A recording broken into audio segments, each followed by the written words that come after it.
welcome to Crime in Court. My name is Heather. This is part three, as you can see from the thumbnail, of the motion to change venue in the Idaho 4 case. So, this is the University of Idaho quadruple homicide that we are talking about, and Idaho versus Bryan Kohberger. So, as you can see pictured on there, that is Ann Taylor, his public defense attorney. So she put together this filing. We're now on part three. If you have followed along with me, we went through in the first part. We went through her actual motion, which has some background information and some argument as to why the venue should be changed, and also she references these attached. They're press releases. Most of the things that we are reading are press releases that come straight from the city of Moscow, Idaho, Moscow, the police department. So it's coming, this PR about this case, all of the publicity for this case is coming from the police department, which is incredibly, incredibly prejudicial to anyone who would be charged with a crime there because it's a small town. Everybody knows everybody, and two, people just inherently believe police officers that when you charge someone, they're guilty, which is something we all need to get out of the habit of doing in this country because it's not the case. And there are plenty of flawed police officers out there. And I'm not even going to say corrupt police officers, there's plenty of those too. But police officers are people, they're humans. They make mistakes as well. So they might do something that they are, going down a certain line of questioning that, or, going down a certain rabbit hole with their evidence that has nothing to do with anything. And they get stuck on it because whatever, they're human. It happens. So, anyways, my point is the press is all coming from the police department. People inherently believe the police, and therefore, this is um, anyone that is charged with this crime is going to be vilified if the police are saying that someone did this. So, and that is exactly what the country does. They vilify individuals who are charged with crimes, not even convicted yet. So, as for this episode, this part three, we're going to continue reading along with these press releases. A lot of it is repetitive, so we're not going to read everything. So we will get through these a little bit quicker than we got through the first part, which was the motion to change. All right, so this comes from December 29th. And at this point, so we read through all through, we're kind of going in a chronological order of what the police are allowing the public to know throughout their investigation. So we read through in the last part, part two, we read all the way up until December. So basically, like from the beginning of the investigation up until now. And it started becoming almost like daily press releases that they're putting out. So it's very prejudicial. And we're all, I mean, when this first happened, weren't you like all just hanging on to your seats, like waiting for more information to come out because they were so tight-lipped about everything? So I know I was. If you were following it at the time when it happened, it was like, okay, well, we need more info. So here we are. All right. So Moscow, this is sorry, December 29th, 2022. So a few months after the incident, right? Yeah. All right. Because it happened November 13th. Not even a few months. A month and some days. Moscow Police Department, MPD, is providing the following information to update the public on the known facts surrounding the four homicides that occurred on November 13th in Moscow, Idaho. So we're progressing in the investigation. We're a little over a month now. And they have an update from the Moscow Police Department here. I'm not going to read it or watch it, but we'll just read it. All right. So on Friday, December 30th, the 1122 King Road residence will remain an active crime scene under police control. That's interesting. But we know now that they have demolished the house, which makes absolutely no sense to me. Why they demolished a house for a case that hasn't even been tried yet in the court of law. All right. Anyways, so however, Moscow police has worked with Team Idaho Property Management Services to begin remediation of the residence by a property company. Remediation activities include removing potential biohazards and other harmful substances used to collect evidence. Harmful substances used to collect evidence. So, any chemicals or whatever that they sprayed on there, and any serological fluids that are in the home, they're cleaning those things up. They're like the crime scene cleanup crew.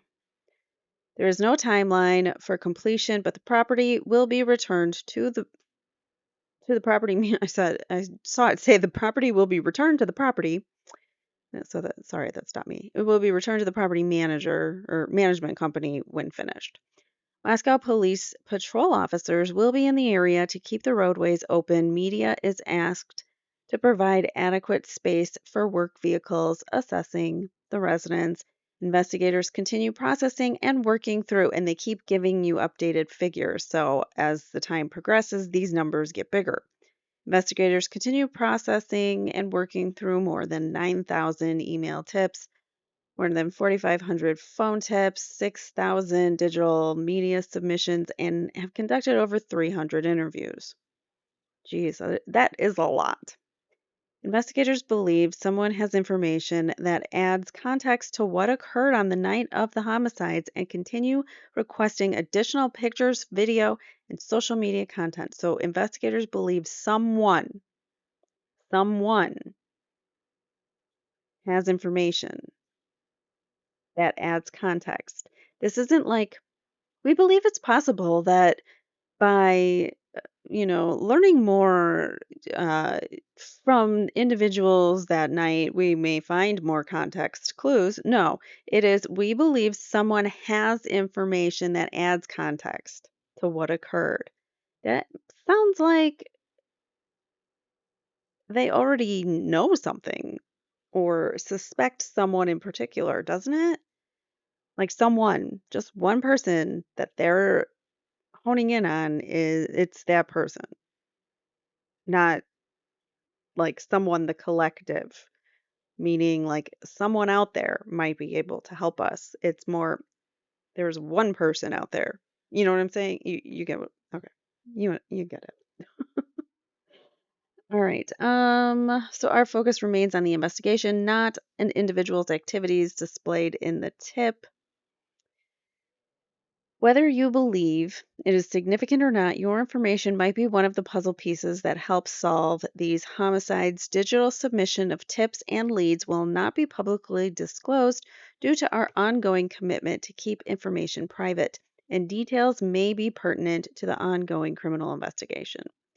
Progress continues to locate the white 2011 to 2013 Hyundai Elantra believed to be in the immediate area of the King Road residence during the early morning hours of November 13th. Investigators believe that the occupants may have critical information to share about this case. So they believe someone in this Hyundai Elantra from model from 2011 to 2013, we still are on that, right? Doesn't it increase to 2015 or something like that? Because that's what Bryan had. Progress continues to locate the Hyundai. I used to have a Hyundai. And Elantra too. All right, it was a hand-me-down from my mom. What? That was my first car, actually. It was like a teal color. Progress continues to locate the white Hyundai Elantra believed to be in the immediate area of the King Road residence during the early morning hours. So they believe this car was seen in that area, and investigators believe that the occupant or occupants may have critical information to share with this case. So it almost seems like, again, they know more than they're leading the public to think that they know. Like there might be two people that were in this car or three or more that they think have information about the case. That doesn't necessarily mean that they are the perpetrator. Could just mean that they witnessed something. But they think here, it's like the way that they word things, it's more specific than, well, there's a car that we saw that might have one or more people in it that could help the case if they saw any. We just want to know if they saw anything or something. Like, I don't know. The way that they're phrasing things is too oddly specific for me. No suspects have been identified, and only vetted information that does not hinder the investigation will be released to the public. We encourage reinforcing official releases for accurate and updated progress. All press releases and related information are available on their website. They made a whole section on their website for this case. Updates will be provided when new information is available. All right, moving on to December 30th. On says title Arrest Made in Moscow Homicide Investigation. So we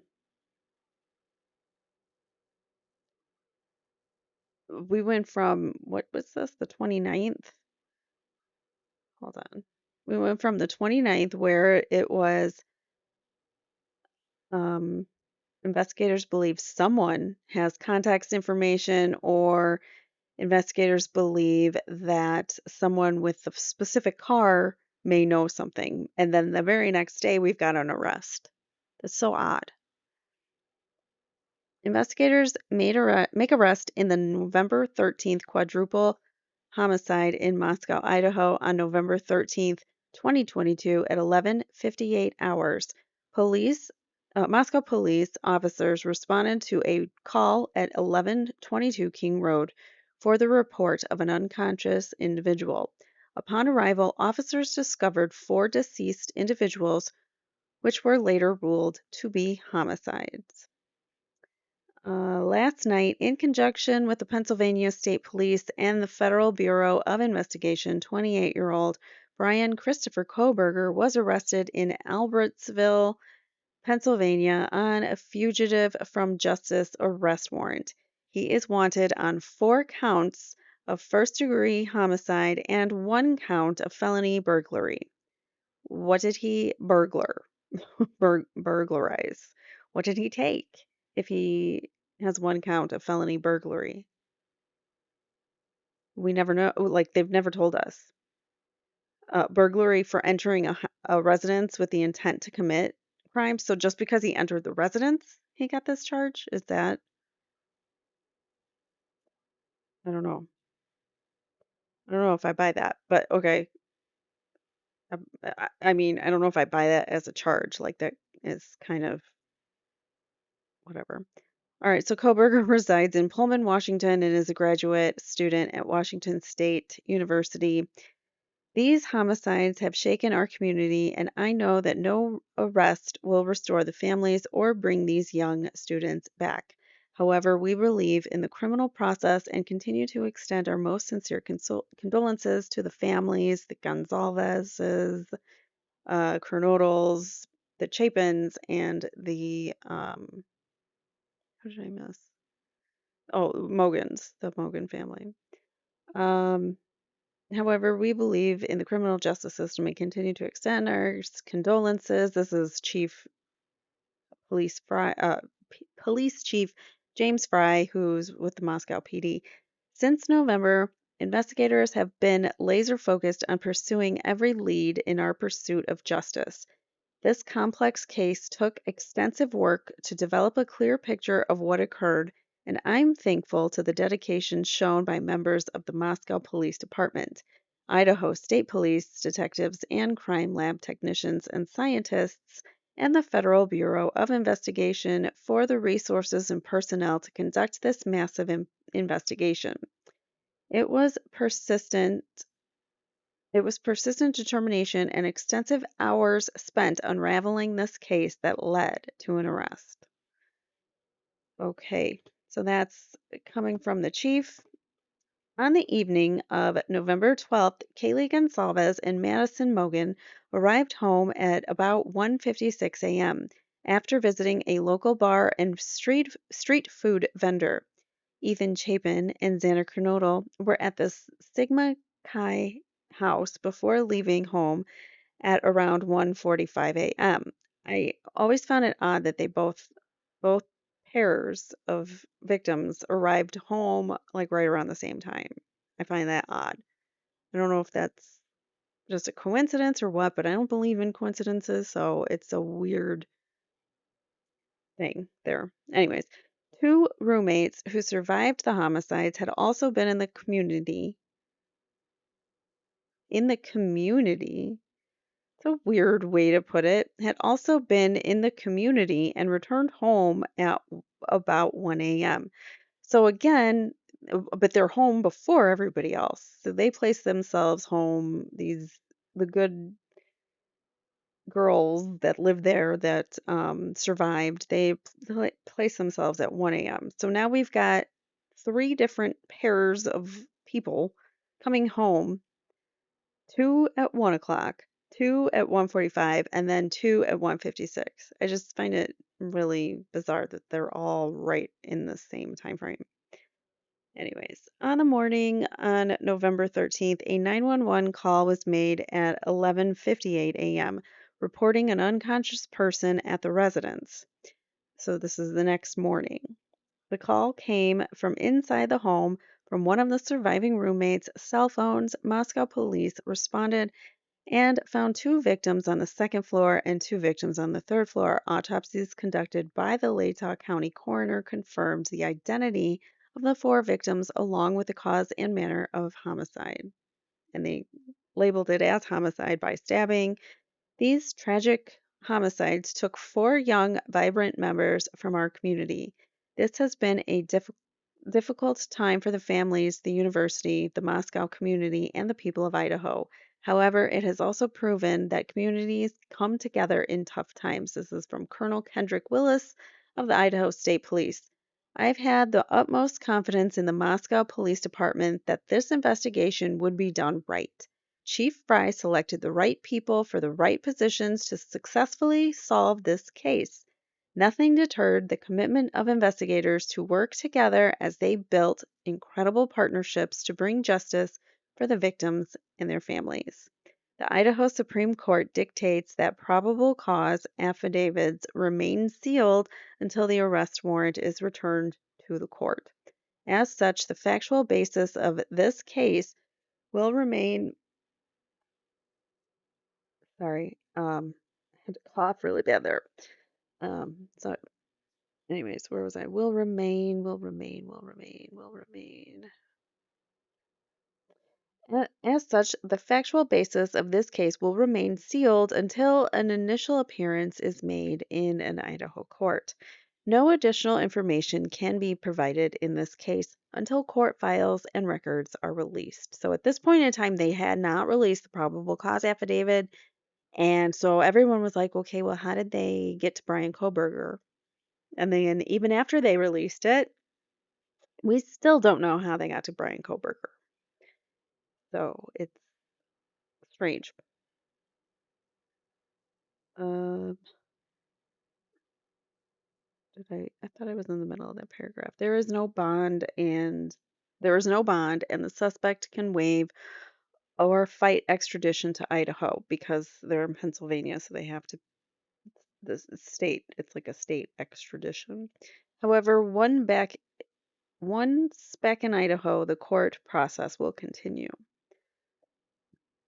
And now this is a quote from Special Agent in Charge Dennis Rice of the Salt Lake City FBI says, the FBI has committed its full support to our partners with the Moscow Police Department in an effort to solve this horrific case and bring some resolution for the victims' families.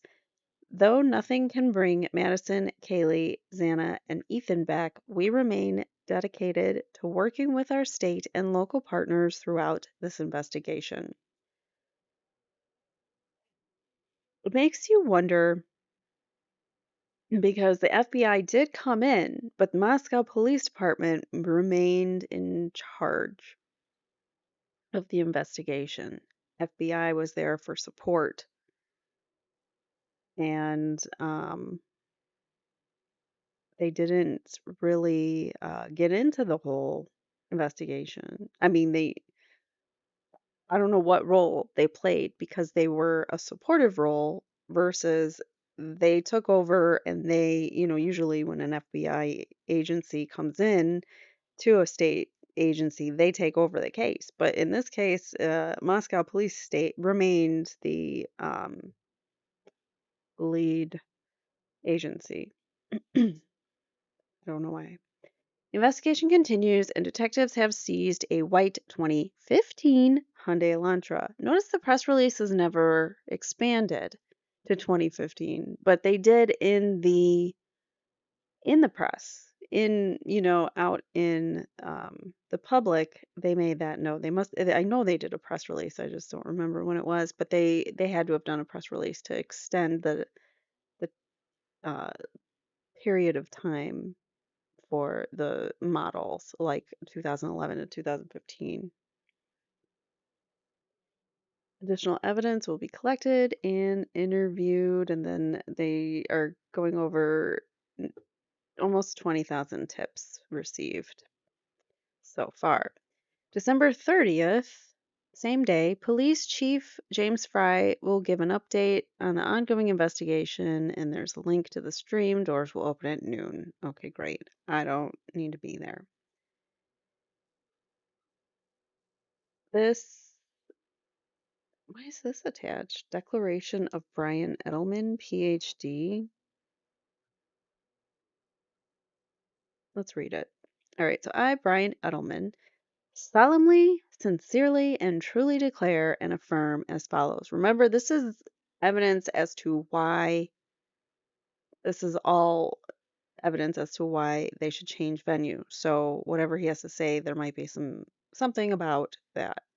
Introduction. I am the co-founder of Trial Innovations, Inc., a national full-service jury research firm. I believe this is who they hired.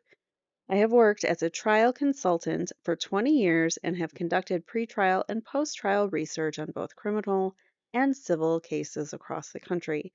I have been retained as an expert in over 70 cases that have received significant publicity and asked to assess the impact of media coverage on the fairness of the trial proceedings.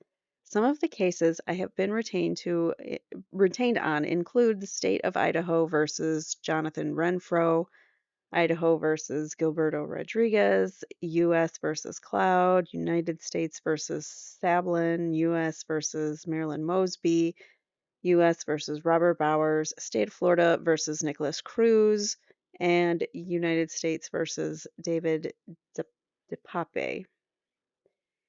I've heard of one of those people, which is the Nicholas Cruz. I don't know who any of the other ones are.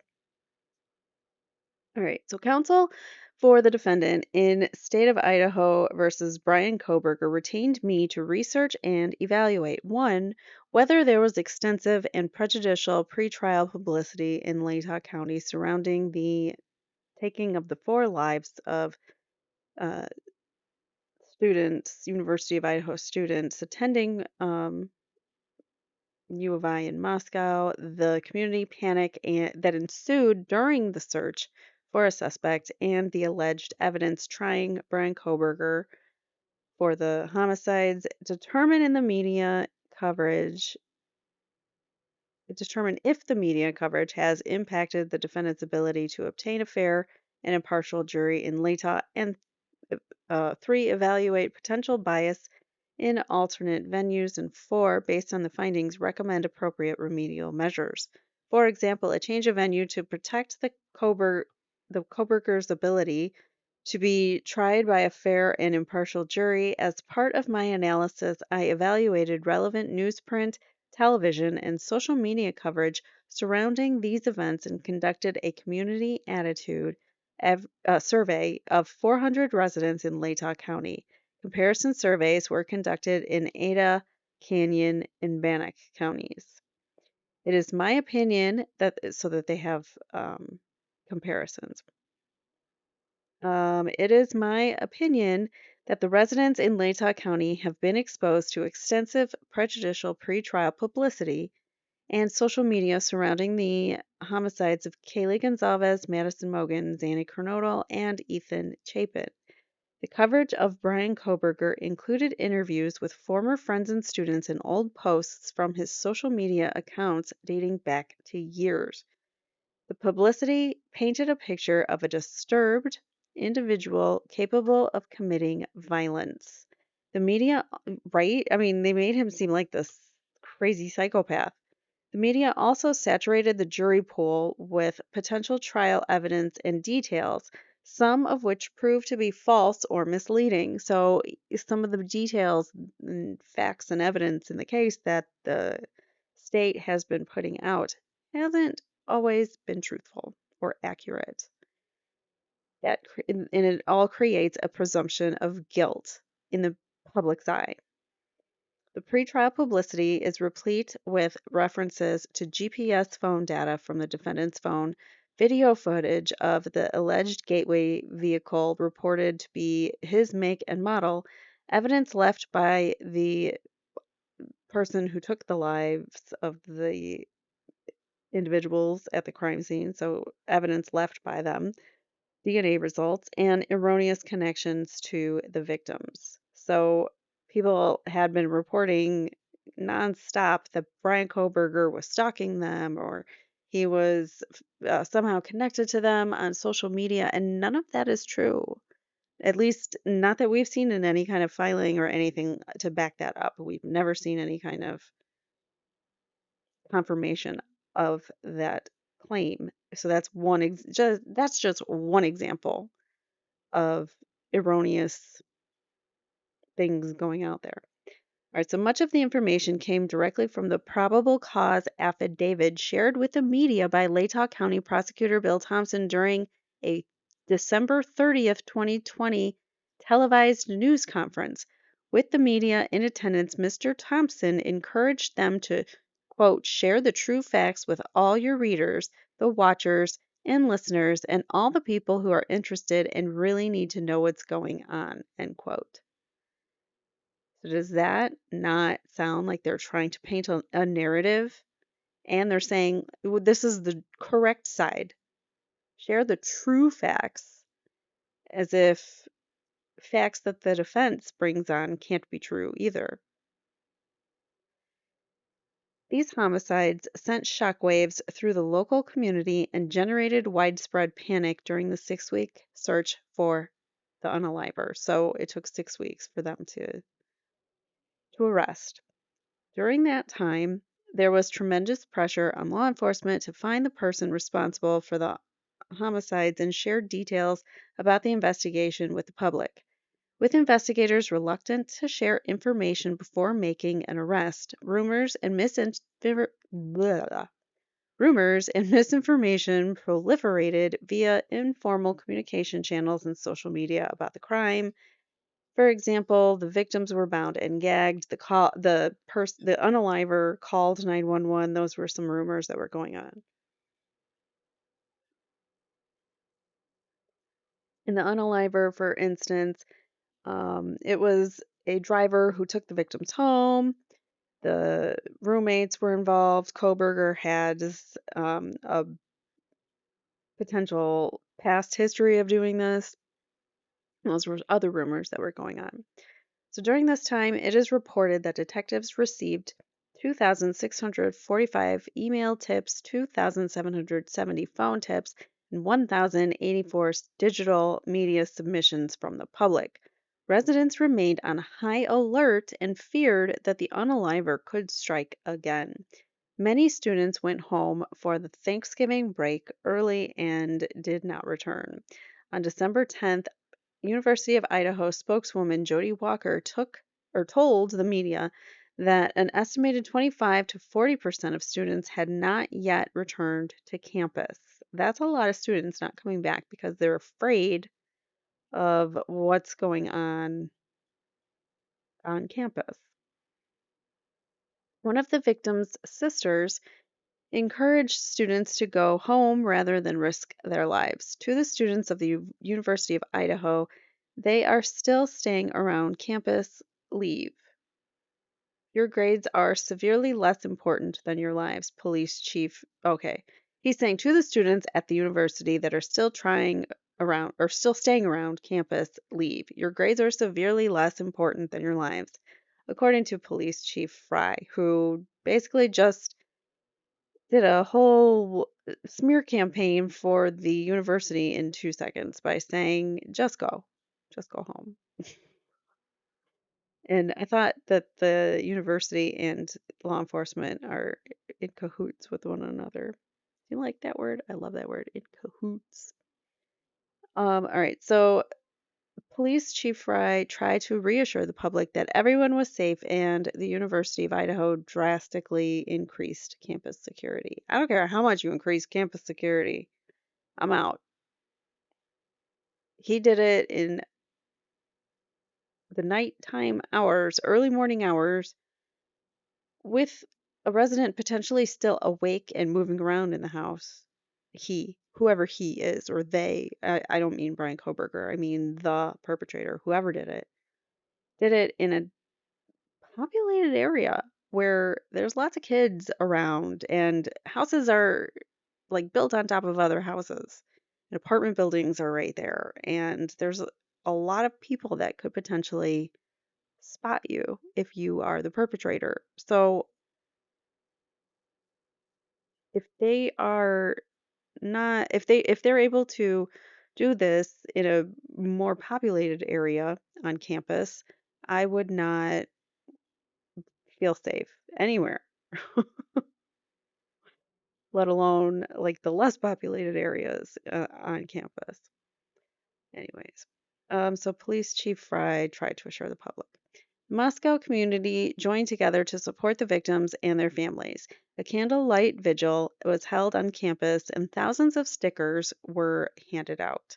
Another candlelight vigil was held on the 1 year anniversary of the homicides. In addition, a tree that serves as the centerpiece of Moscow's Friendship Square was decorated with messages written by community members to honor the four victims during the holiday season. The Healing Garden was inspired by the homicides and created to memorialize all students who had lost their lives while attending the university. That's kind of morbid, but okay. The King Road home where the victims lived was demolished based on request from the student body. Quote, we heard from students in the area that they were ready for the house to come down. That is a horrible reason to allow it to come down. I don't care what those kids think or see. If you are a defense attorney or an investigator, private investigator, no matter what, you're going to want that building to stay up so that if there's ever any additional testing that's needed, you're not going to want it destroyed. But I guess they didn't do that. Where was I? Stickers handed out, candlelight vigil. In addition, a tree that serves the centerpiece. Okay, that was decorated, blah, blah, blah. Where was I? The Healing Garden was inspired by the homicides. The King Road, where the victims lived, was demolished. Okay, I had all this right. However, the decision was met with criticism and for ferment, fomented another round of speculation and misinformation. So basically, oh geez, there's a whole lot more. This one has statistics though, so here we go. This is going to be better. The Community Attitude Survey was conducted to assess the impact of the media coverage on the Latah County jury pool. Approximately 98% of the survey respondents were familiar with the case. That's huge. In addition, community members have more than just a passing familiarity with the crime. Approximately 68% of survey respondents reported that they have followed the case somewhat or very closely, with 29% falling into the latter category. In addition, 79% of survey respondents recognized at least 5 of 9 media items tested in the survey, and 52 knew 7 or more. I want to read the footnote. It says, these media items are specific pieces of content which were widely reported in the news coverage. All right. 81% of those familiar with the case have read, seen, or heard that police found a knife sheath on the bed next to one of the victims, and 67% were aware that DNA found on the sheath was matched to Bryan Kohberger. In addition, 86% of Latah County survey respondents heard that the defendant owed the same type of car recorded on that the defendant owned the same type of car recorded on video driving in the neighborhood where the homicides occurred. So whether these things are true or not, that's what they heard. So regardless of whatever the statement is, it doesn't need to be true or false. It just needs to be something that they heard in the news or had been exposed to in some way. And 79% knew that cell phone tower data purportedly show that Kohberger made several trips near the victim's home months before the homicides, which that was a rumor that he went there at least like 12 times in the upcoming weeks. But we have not seen any evidence of this so far. These findings are particularly concerning given that all the media items which came from the probable cause affidavit, which was again released by the state, mentioned during a December 30th press conference, were significantly related to prejudgment. For example, 72% of Latah County prospective jurors who knew the police found a knife sheath, and 75% of those who heard there was DNA match believe that Bryan Kohberger is guilty of homicide. So that's a lot of people who have heard rumors through the grapevine, through, media passing on bad information, whatever it may be, and never redactions, but they can pass on information that's bad all the time, and they don't do anything about it. But this just seems very overwhelmingly prejudicial. 72% of jurors knew about the knife sheath.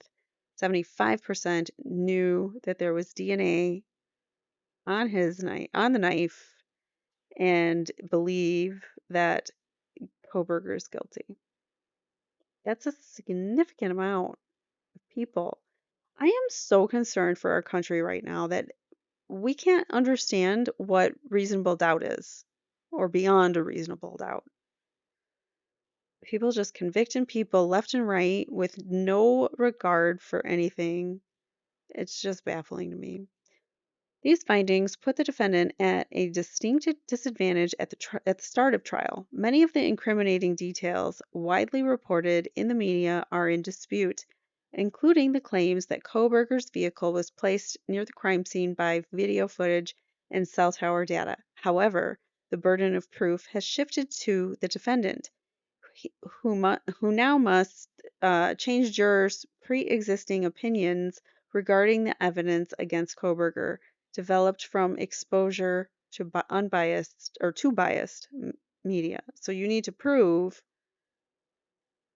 to the jurors how the media and negative press has biased your trial. So the size of the venue is another important factor to consider in this case. Sensational crimes are more likely to have a longer lasting impact on the person's consciousness in similar countries than in larger countries where violent crimes are more common. So it depends on like what kind of crimes are also there too. So sensational crimes are more likely to have a longer lasting impact on the community. Yeah, think about that. All right, so informal communication channels, including social media, can also have a greater effect in spreading rumors and misinformation in smaller communities.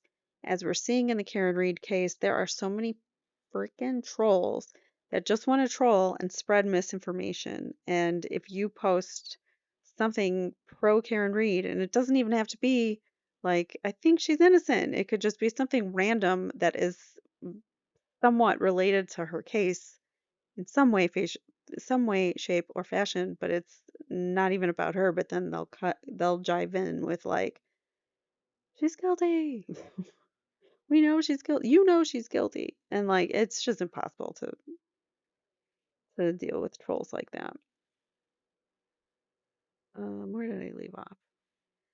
Size of the venue is another important factor. Sensational crimes are more likely to have a long-lasting effect on the public's perception. So that's another thing. If I think just the fact that Karen Reed got a hung jury, I think that is shocking in and of itself and eye-opening to the public that they are now, like, even more people are becoming enraged every day and are going to these Canton standouts. And man, I wish I could. I'm Chicago, can't get there, disabled, just, yeah, can't really do it, but I would love, love, love to meet everybody and be a part of this because I'm so passionate about it and it makes me so irate what they're doing to Karen and Turtle Boy. But anyways, all right, moving on. So, well, that's I'm talking Karen Reed, obviously, but it's just crazy. I don't even know how I got on that. So informal communication channels, social media can also have a greater effect on spreading rumors and misinformation. That's how I got on it was the whole trolls in the Karen Reed case. So sorry, but I mean it happens in all cases where you have two sides conflicting on social media going, she's innocent, she's guilty, he did it, no, he didn't, and it's always going to be like that on social media. And you're always going to have people on either side. So how do you have to spread through or sift through all of the comments and the evidence and find out for yourself what are rumors, what's misinformation, and what is truth. You have to find that out for yourself. Anyways, sorry to get on that rant. So Latah County is the 11th largest county in Idaho with just 32,515 residents, excuse me, over the age of 18. That's according to whatever link that is.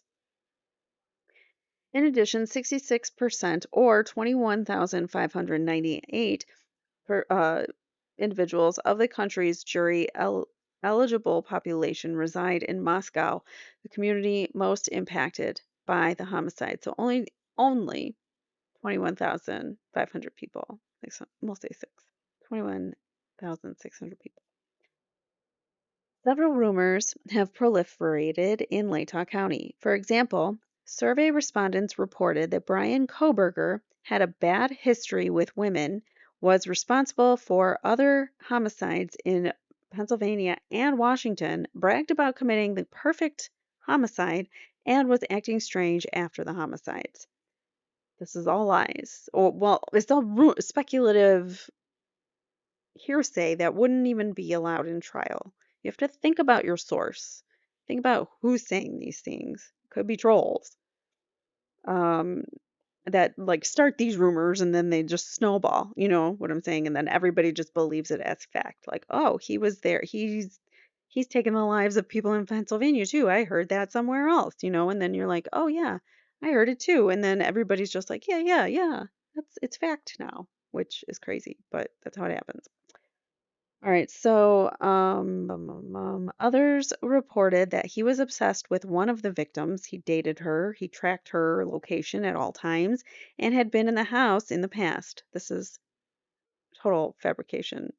Survey respondents also mentioned rumors that substances, other suspects involved, an online business that had adult favors in mind, and parties at the victims' homes. The survey parties at the that he had been to parties at the victims' homes. Survey data show that the media coverage had shifted the burden of proof to the defendant. Many Latah County prospective jurors exposed to prejudicial media coverage hold a presumption of guilt. Approximately 67% of survey respondents who knew about the case reported that Bryan Kohberger is guilty of homicide, with 25% indicating that he is definitely guilty. The quote, presumption of guilt increased to 81% for those who recognize 7 or more media items.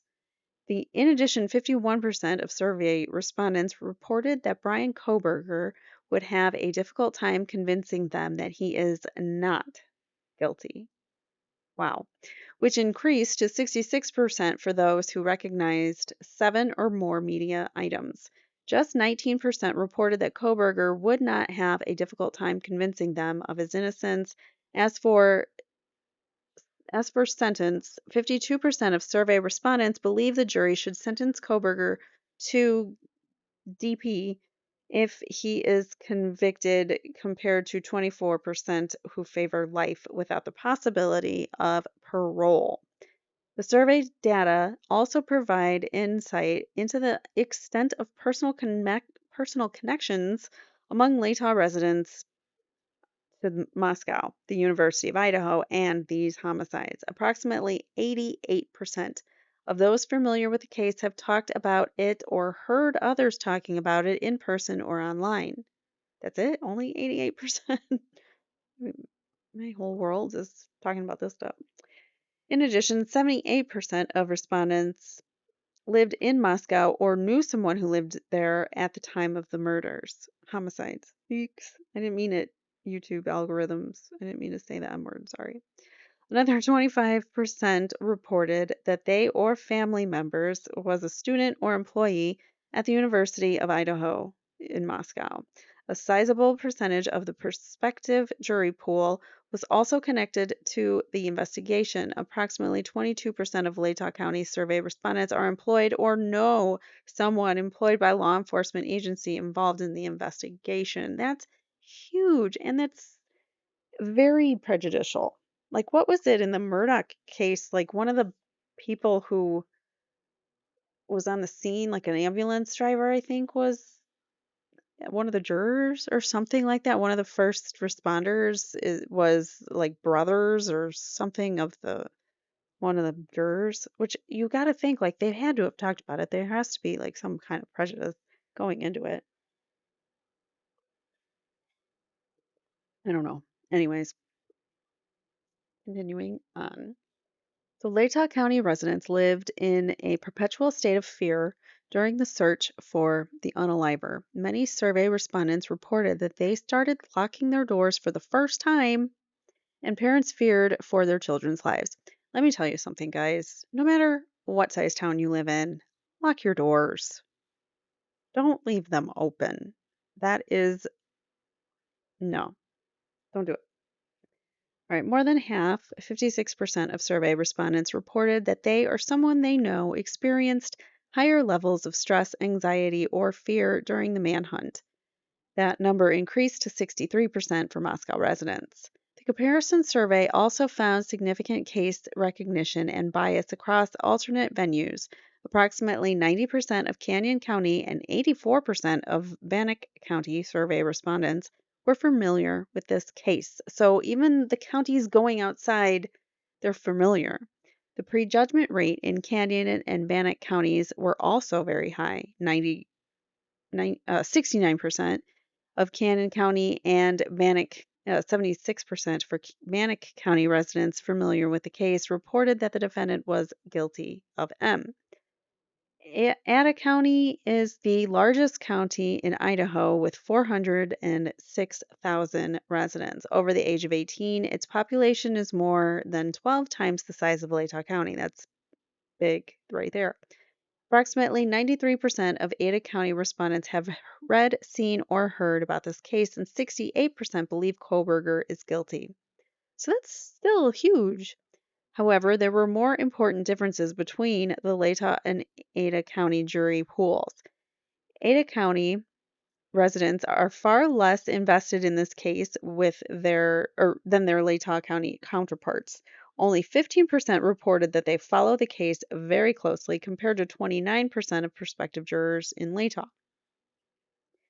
They were also less familiar with prejudicial media items. Approximately 63% had read, seen, or heard that police found a knife sheath on one of the victims' beds compared to the 81% in Latah County. 52% had heard that DNA on the knife sheath matched the defendant, 15 percentage points lower than the counterparts in Latah County. Ada County survey respondents were also less familiar with prejudicial misinformation widely reported in the coverage and disseminated via social media. These are the important differing factors, like he said. So, Latah County, which is the county that we're in, this crime is being adjudicated in, is small relative to this Ada County. What was it, 30,000 or 20? How did I lose it already? Because they've been throwing a bunch of facts at us. 32, yeah, 32,000 residents. And now we're at 106,000 residents for Ada County. Where'd I go? Yeah. So, um, not just that, but like they're not following it. They're not hearing all of the things that the news is saying, all those prejudicial things that like they're not sticking it in their brains and hearing it and making it fact in their minds. Whereas that's what's happening in Latah County because they're super invested in it. But Ada County, they're a little more farther removed. They've heard of it. They've all heard of it, but they haven't prejudged it quite so much because it doesn't hit home to them. They're not personally affected by it necessarily. So they have less prejudicial media items, approximately 60. We read that. Okay. Ada County survey respondents were also less familiar with prejudicial misinformation widely reported in the coverage. For example, just 35% had heard that the defendant allegedly followed one of the victims on social media. Ada County residents also had fewer personal connections to the case. Only 20% lived or knew someone who lived in Moscow at the time of the homicides. Just 4% reported that they or a family member was a student or employee at the University of Idaho in Moscow. In addition, only 2% of Ada County survey respondents are employed or know someone employed by law enforcement agencies involved in the investigation. Ada County community members did not suffer severe levels of emotional distress during the search for the unaliver. Only 31% of prospective jurors reported that they or someone they know experienced higher levels of stress, anxiety, or fear during the manhunt, 25% percentage points lower than the Latah County area. In conclusion, given the extent and nature of the pre-trial publicity in Latah County, coupled with its negative impact on the jury pool, it is my opinion that there is reasonable likelihood that the defendant's constitutional rights to a fair trial have been undermined. As such, it is my opinion that remedial measures, including a change of venue, are appropriate to ensure a fair and impartial trial. Qualifications, a copy of my curriculum vitae is attached. So this is obviously the expert for the defense. I'm not going to read through his education and experience. He's done a lot of research. He's done jury research. He's done venue experience research. Or he has, I'm sorry, he has venue experience. He worked on change of venue issues in several different capacities. He has done this as an expert witness. The influence of attitudes on cognition. This is interesting. So, there is a substantial body of literature documenting the impact of attitudes on information processing. Attitudes have been shown to have an impact on selective attention, the evaluation of new information, memory recall, and behavior. I mean, I obviously felt it when Adam Lawley started speaking in the Karen Reed case. My attitude toward him is he sucks and he's annoying and I don't like listening to him. So a lot of times I did tune him out, unfortunately. And that's just because selective attention. So, good example of selective attention. When someone's boring and what if anything they talk about is really long-winded and annoying and sort of annoying, you tend to tune it out. So, this research provides insight into how media coverage may lead to juror bias. Pretrial publicity can have a prejudicial effect on jurors through its impact on the formation of attitudes and beliefs that they bring into the courtroom. Attitudes are not entities. My eyesight's bad. Attitudes are not isolated entities, but are often linked to other memories, experiences, attitudes, and beliefs. These links can create large networks of attitudes which are resistant to change. The links between attitudes strengthen when with repeated activation. So, like the more and more you hear Adam Lawley be annoying and drag on, the more annoyed you're going to be with them. As these links strengthen, the probability increases that the attitudes and underlying beliefs will be consistent with one another and brought to awareness simultaneously. Attitudes that are strongly linked to one another are more easily accessible in memory and more likely to be automatically activated with exposure to the attitude object. Attitudes can be activated automatically without any conscious intentional processing. This is more likely to occur when an attitude is being repeatedly activated in the past, or has been repeatedly activated in the past, when media coverage surrounding a case is broad, extensive, and redundant. Strong links between relevant attitudes and beliefs begin to form. If the pre-trial publicity creates links between case details, attitudes, and beliefs over the course of a trial, those attitudes are likely to be automatically activated at a subconscious level. So, like, I don't know.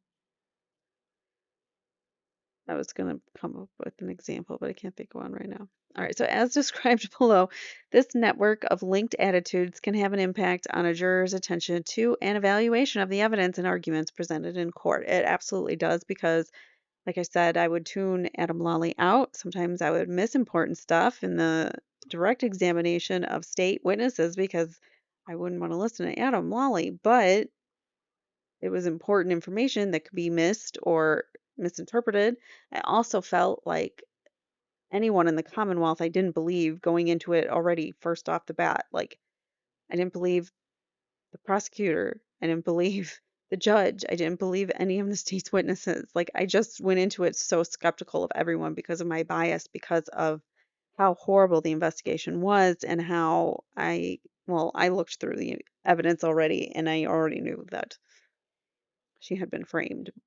So I went in at the trial knowing that, but still, it tainted my view of how everyone was in the trial because everyone in the Commonwealth side, I just discounted them. I'm like, I don't believe a word they say. They could tell me Jesus Christ himself told me. I won't believe it. All right, so where was I? I don't remember.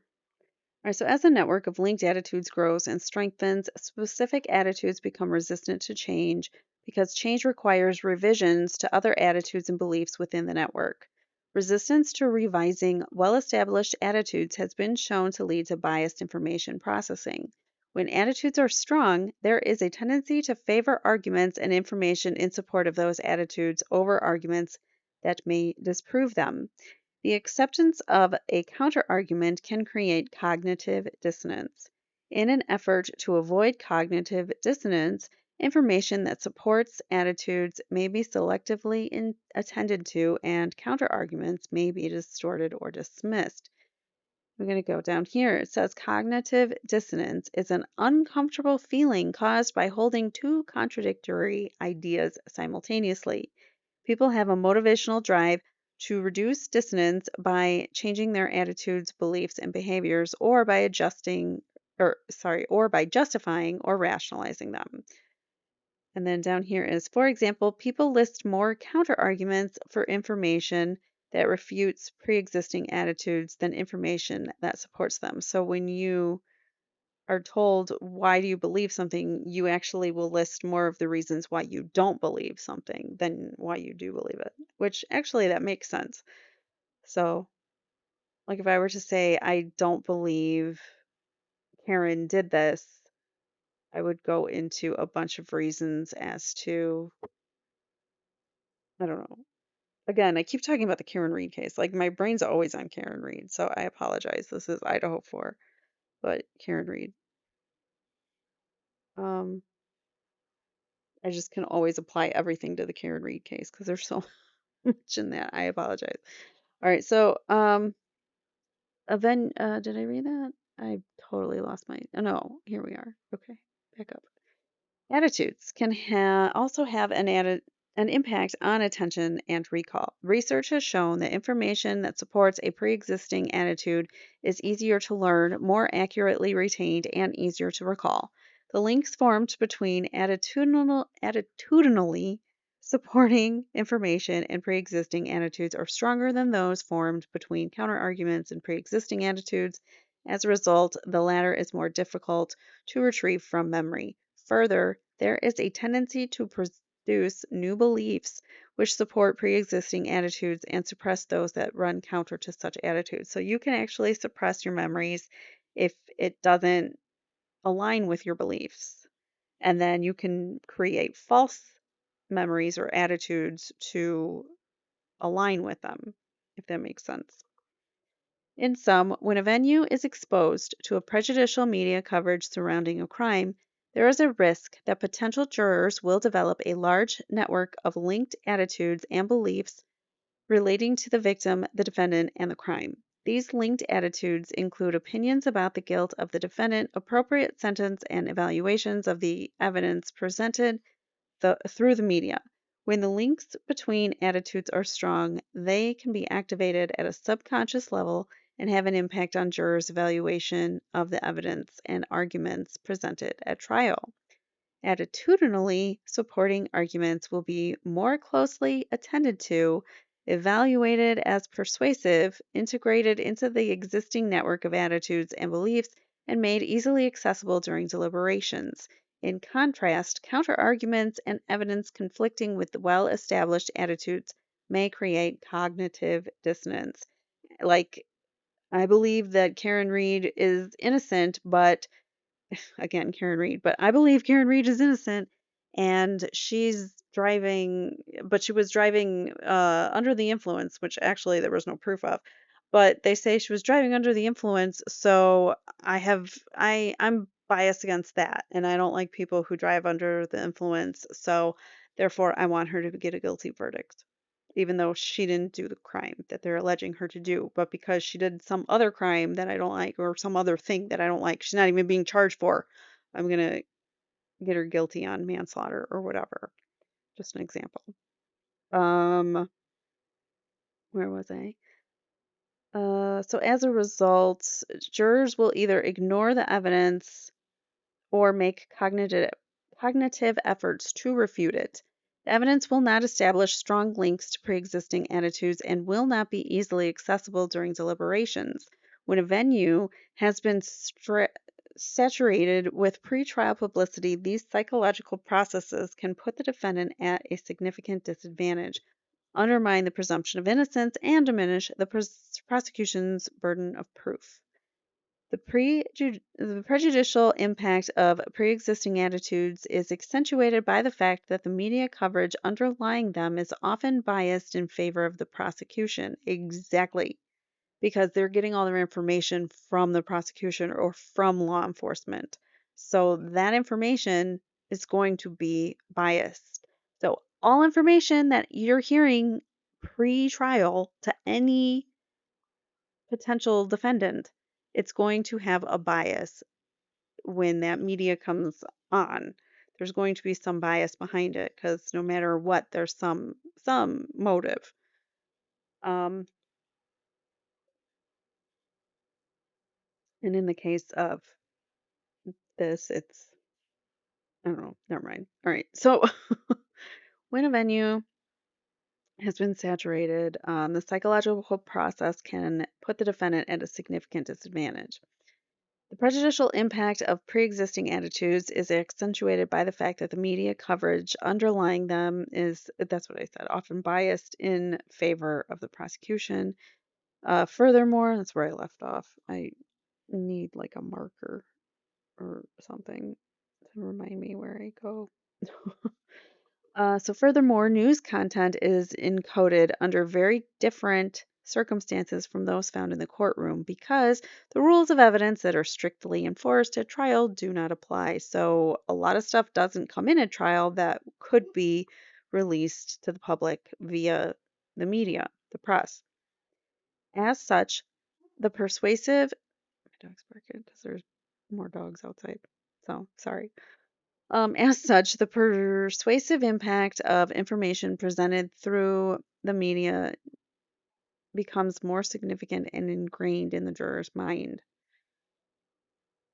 So it just prejudices you more. Prejudicial impact of pretrial publicity. There is a body of research within the social sciences that attempts to address the impact of pretrial publicity on decision making in the courtroom. This literature suggests that pretrial publicity influences evaluations of the defendant, perceptions of criminality, sympathy towards the defendant, pretrial judgments regarding guilt, and final verdicts. I'm not reading that. All right. So, participants, nope. Um, Daftery, Kapoor, Penrod, O'Connor, and Wallace conducted a field study that incorporated real time evidence into this methodology. Participants included jury eligible community members who were naturally exposed to pretrial publicity over a 14-month period leading up to the trial. Trial summaries were presented online during 6 sessions over the course of 10 weeks. The researchers reported a pretrial publicity effect that persisted throughout the actual trial.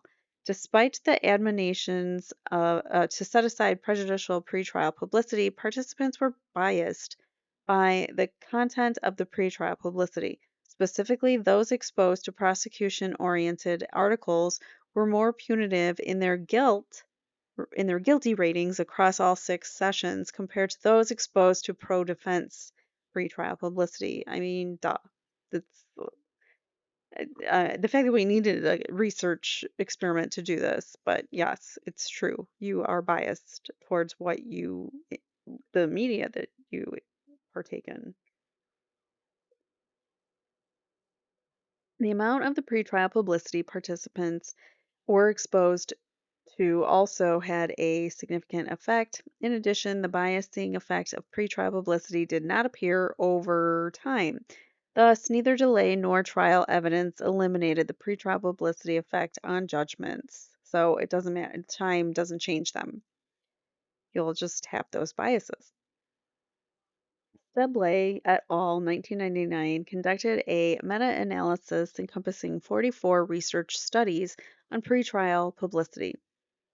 The authors reported a statistically significant relationship between pretrial publicity and verdicts. Media coverage addressing the defendant's prior record, the existence of confessions, the heinousness of the crime, and negative character of the defendant have all been shown to have an effect on perceptions of guilt and final verdicts. Furthermore, deliberations may not reduce the biasing impact of pretrial publicity. In fact, Kramer, Kerr, and Carroll, 1990, found that deliberations actually accentuated the effects of pretrial publicity on final verdicts. Yeah, I bet. Dexter, Cutler, and Morgan also reported a significant relationship between pretrial publicity and views towards guilt. Participants were given pretrial publicity a week before the study began. Negative pretrial publicity increased conviction rates, even for subjects who underwent extensive voir dire addressing pretrial publicity.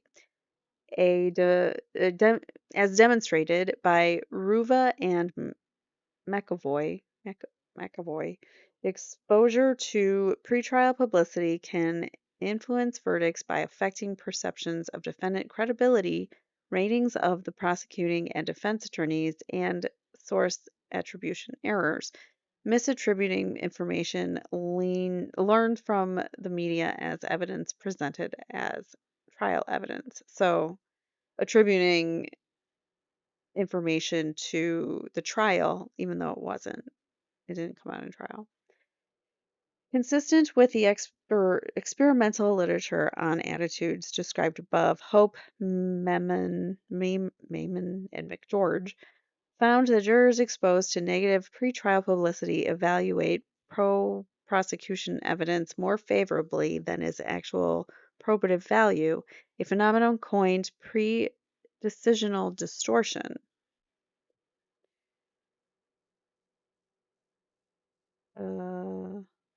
Okay, there wasn't an explanation for that. Okay, so thus attitudes developed from exposure to pretrial publicity serve as a filter through which later trial evidence is evaluated.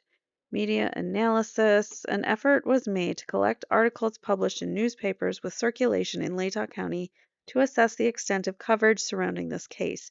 A search of the Moscow Pullman Daily News, the Idaho Argonaut, and the Lewiston Morning Tribune uncovered 444 articles which referenced these events between November 13th and June 23rd, 2024.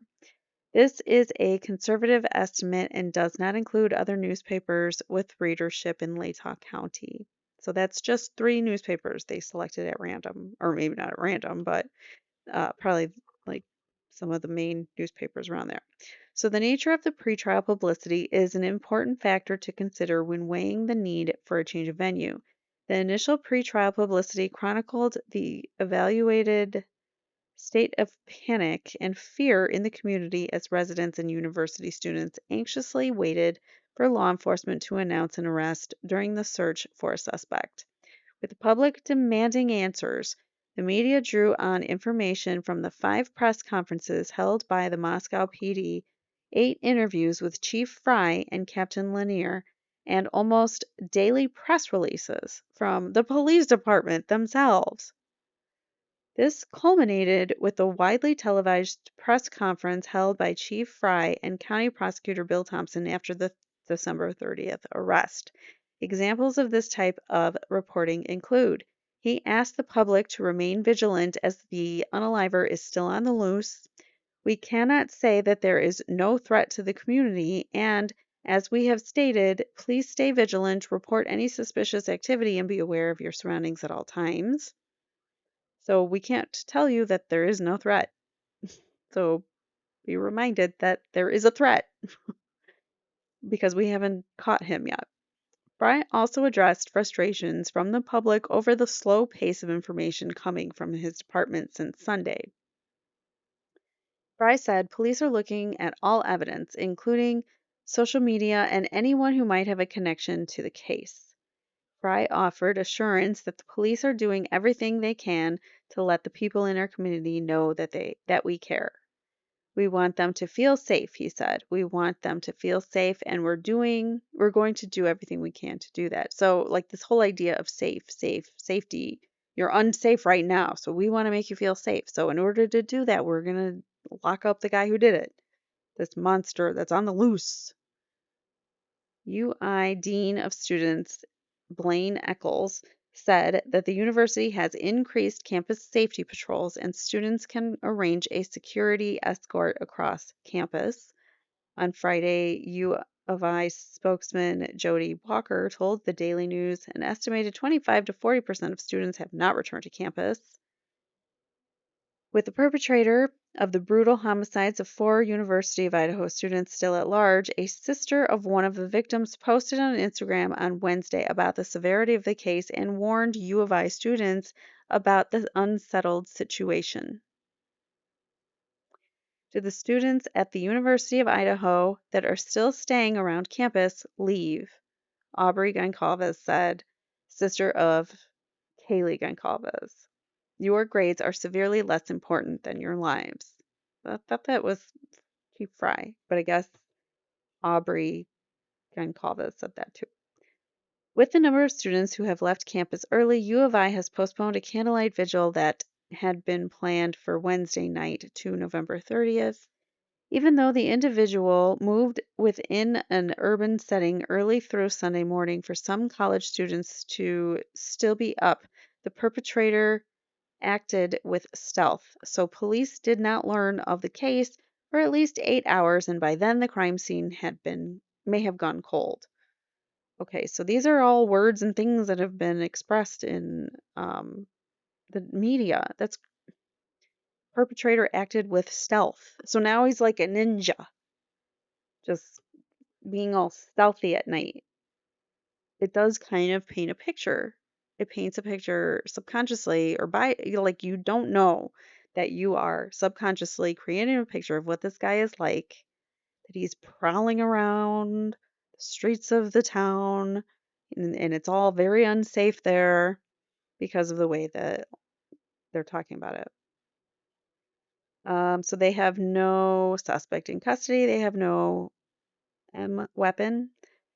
With what appears to be a changing story from authorities, people question whether they are willing to trust their life with what they are being told, which is very true because the law enforcement hadn't been forthcoming with this. They have been tight-lipped and will accept other things to, prejudice the jury pool. But other than that, they've been tight-lipped about who this person is, how they got there.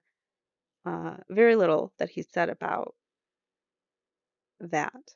So it's interesting that, people are questioning should they trust law enforcement in this case. My answer is no, but I wouldn't. Just instinctively, I wouldn't trust them. So an unaliver who committed a mass M in such a fashion and then escaped detection heaped rarity upon rarity. Possibly starstruck when the New York Times called Moscow Mayor Art Buttigieg called the homicide a crime of passion. Once the Idaho statesman of Boise got in touch, Buttigieg started backpedaling. It could be any number of things. The police don't know yet. I haven't been told. A crime of passion, and then, no, I don't know. Never mind. I didn't know what I was talking about. Speaking to the statesman, Moscow Police Captain Anthony Dollinger almost sounded reluctant to categorize the episode as violent.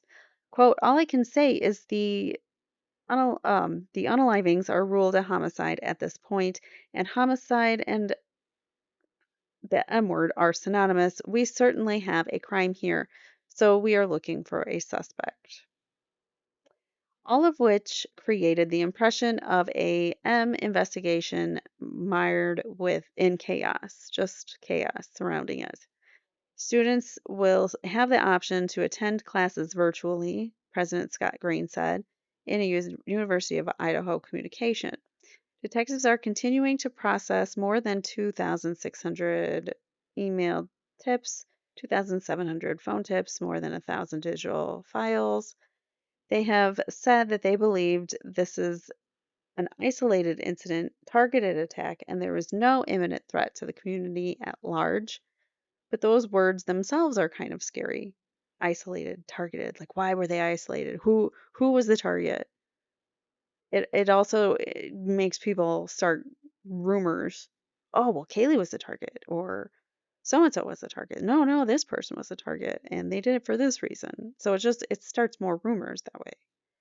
Nearly 4 weeks after four University of Idaho students were taken, their lives were taken near campus, there are no suspects and many questions are still unanswered. As police try to piece together what happened, they have released a limited amount of information. During the 7 week search for the unaliver, law enforcement was hesitant to release information to the public and could undermine the investigation. This left an information vacuum. And it left an information vacuum, guys. That's the only thing we're dealing with. It's just an information vacuum. It's not like we're hiding stuff about our shady investigation or anything. It's just an information vacuum, which allowed misinformation and rumors to flourish. And a lot of times I think that prosecutors and law enforcement do that on purpose when their case isn't so strong.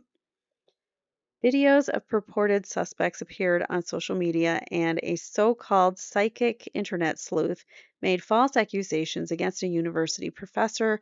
Groups were created to discuss the unalivings and share information across social media platforms. Many of these groups quickly grew to thousands of members who share rumors and theories about what happened. Social influencers and crime sleuths, I don't know why that's in quotes, social influencers and crime sleuths created podcasts and episodes covering the homicides and updates.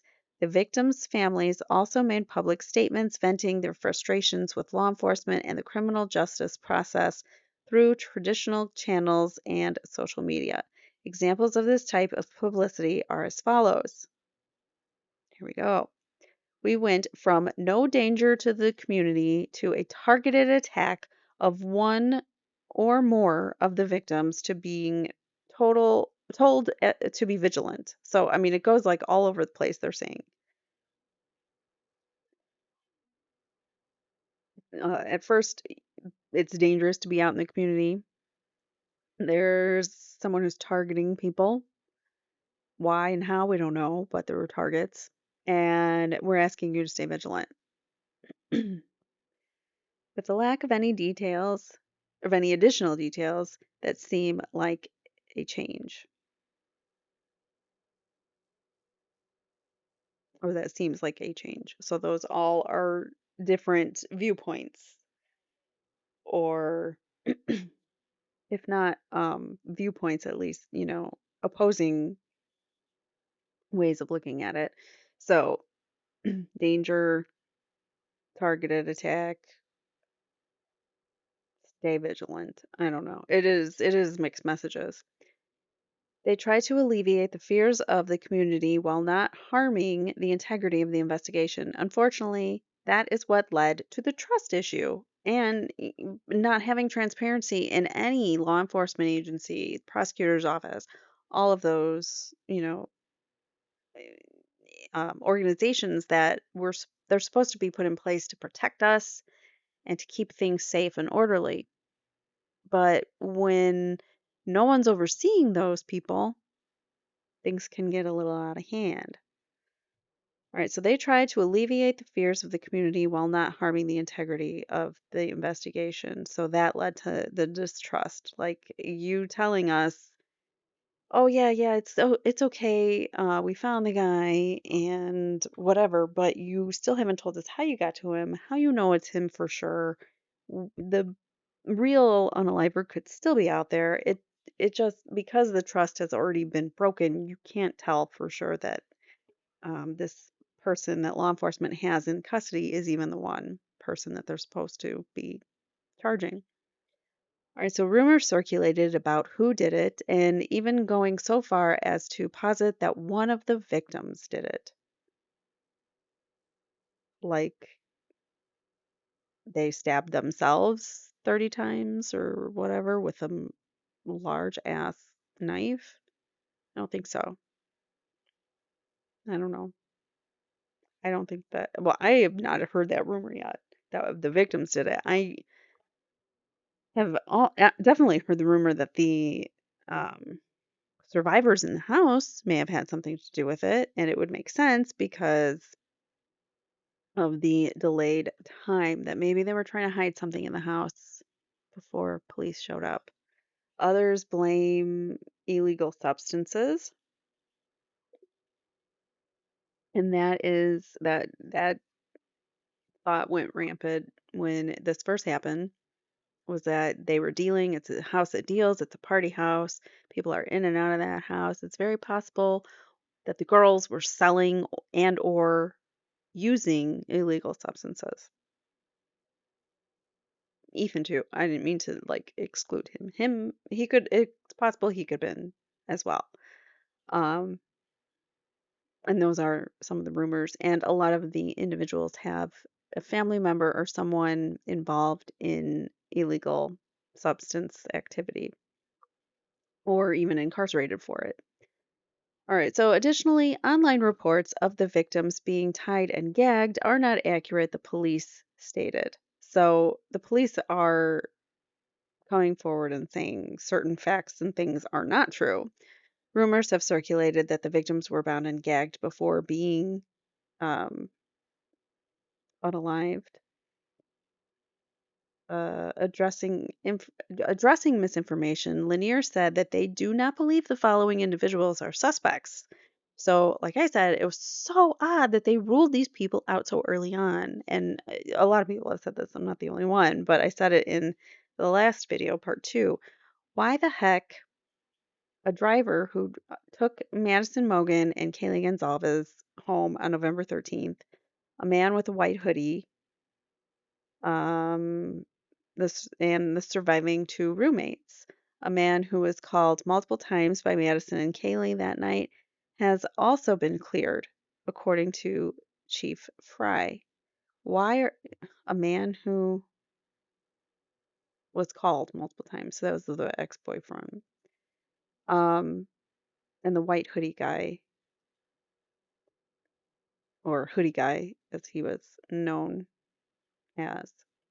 So they clear all of these people very early on. It's so strange. Like, isn't everybody a suspect until they're not? Just doesn't make sense to me. The MPD could not release who made the 911 call at 11:58 a.m., but confirmed it was made by one of the surviving roommates' phones from inside the residence. The call is not believed to have been made by the unaliver. Okay. Uh, but why can't we hear the 911 call? Why isn't that public? It should be. And what are they hiding? I think there's something suspicious. All right, so the department also addressed a rumor that the homicides are somehow connected to an incident that occurred last month in which a couple of dogs were found that were skinned in Moscow. The Moscow Police Department addressed a Monday night incident allegedly involving a suspicious male on Blaine Street that some suspected is connected to the quadruple homicide case detectives are still investigating. A female told the dispatcher she saw the male in the front passenger seat of her vehicle when she opened the car door. The female, who was with her sister, slammed the door and ran screaming from the car before calling 911. And that's that Blaine Street incident that they referenced. A passerby allegedly told the sisters of seeing a male chasing them but left before speaking with officers. Online reports created immediate speculation and implied there was a link to this incident with the ongoing homicide investigation. Investigators have looked into claims that Gonzalez may have had a stalker but have not been able to find evidence corroborating those statements.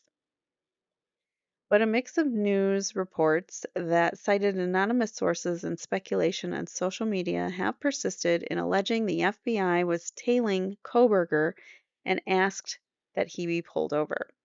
A federal judge heard arguments Friday morning in the case involving a TikTok personality who accused a University, Idaho professor of ordering the November 13th Moscow homicides that left the four students lifeless. Ashley Gillard, the TikTok personality, continued to make accusations against Professor Rebecca Schofield.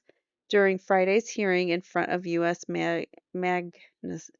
Magistrate Judge Raymond Patrico, Gillard has accused Schofield of orchestrating the homicides of Xana Kernodle, Ethan Chapin, Kaylee Gonzalez, and Madison Mogen to cover up having a romantic relationship with one of the victims. But with who?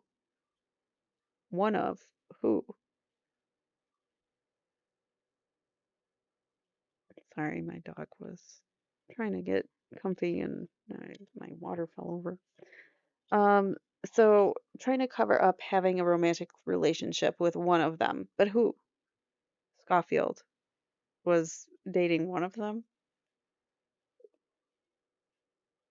We feel that the University of Idaho and the court has put us in a horrible position to voice our opinions, the Facebook post said.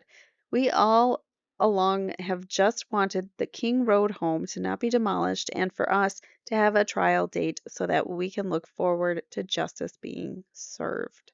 Who said this? A Facebook group. Some Facebook group. Somebody who posted that. I don't know. It doesn't say who said it. She also said it has attracted YouTubers and others to try to access the property or look for souvenirs. She who?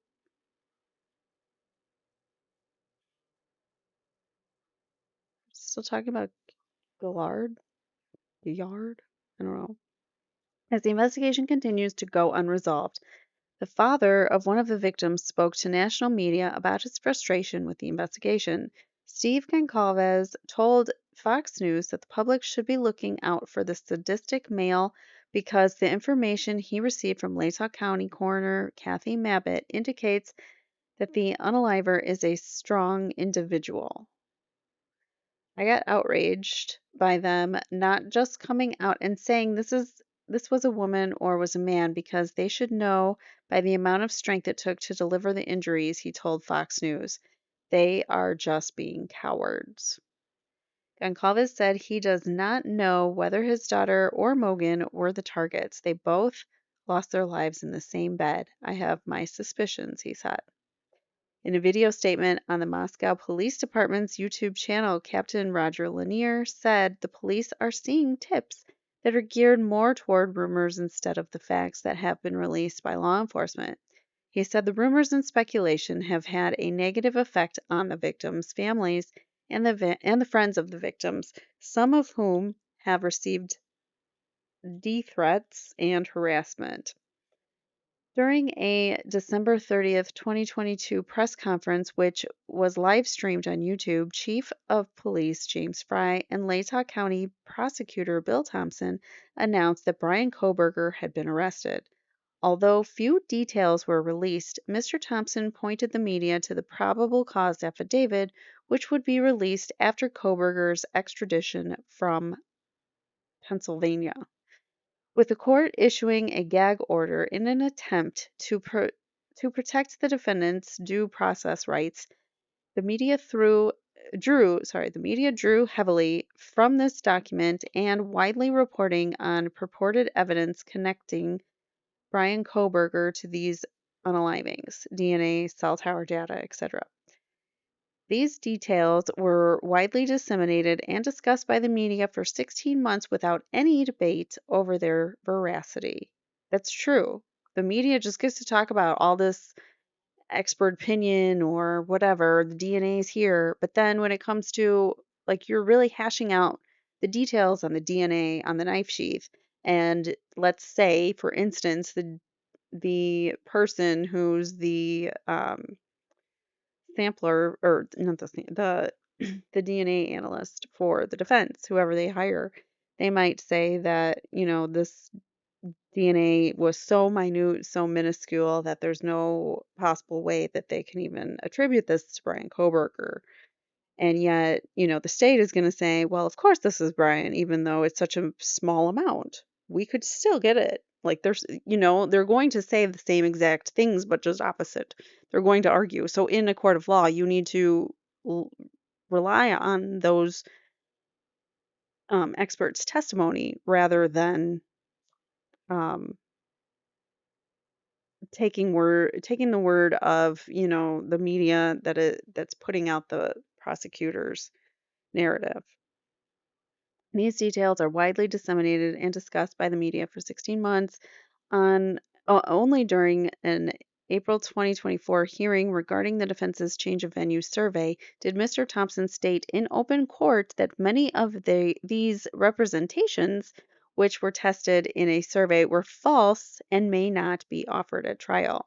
Despite the court's best efforts to stem the flow of prejudicial information to the public, Latah County residents have been saturated with a deluge of details pulled from the affidavit warrants and other documents that were not filed under seal. Much of this coverage has the potential to undermine the presumption of innocence and shift the burden of proof onto the defendant. The media detailed evidence allegedly linking Kohberger to the homicides, including cell tower data tracking his movements, video footage of the purported unaliver's car near the victim's home, an alleged DNA match with more than a 99.9% likelihood of connecting Kohberger to the crime scene, evidence confiscated from Kohberger's home and car, and eyewitness accounts from one of the victim's roommates. Examples of this type of prejudicial coverage include police allege in a probable cause affidavit that he made at least 14 visits to the cell tower coverage area for the King Road house, including twice on the day of the homicides. Cell phone data was a key part of the evidence that led to Kohberger's arrest in December 2022, and Maury created visuals displaying the cell phone data during the grand jury. Investigators were able to trace that, meaning like, okay, well, it convinced a grand jury. Whatever he showed them obviously convinced a grand jury to indict them. So he must have some smoking gun about this cell phone evidence, because obviously you're going to think like, well, their cell data, this Maury, who's like the colonel or captain or something, he's probably not a phone expert, but they use law enforcement. Law enforcement uses other law enforcement for their experts all the time. As you noticed in Karen Reed, if you watch that, back to Karen Reed again, the expert crash and reconstructionist was a very, very unqualified state police trooper from Massachusetts. Um, Unfortunately for him, he was exposed on the stand as to his level of education and expertise. But so that's what you do, is you duke it out in on the stand, and you're supposed to determine who's more credible. This guy, that's a trooper, a state trooper expert. His job, he's cop, but on the side, he reconstructs accidents. It's like saying, I'm a doctor, or no, I'm a pizza delivery guy, but on the side, I'm a doctor of medicine.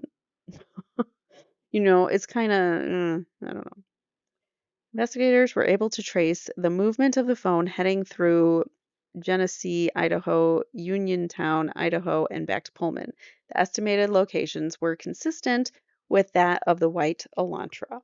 According to those cell tower records between Pullman and Moscow, a phone registered to Kohberger stopped reporting to the network or was disabled on the night of the homicides between 2:47 and 4:48. So because his phone wasn't connected to a network, he's obviously guilty. This is consistent with Kohberger attempting to conceal his location during the quadruple homicide, according to the affidavit.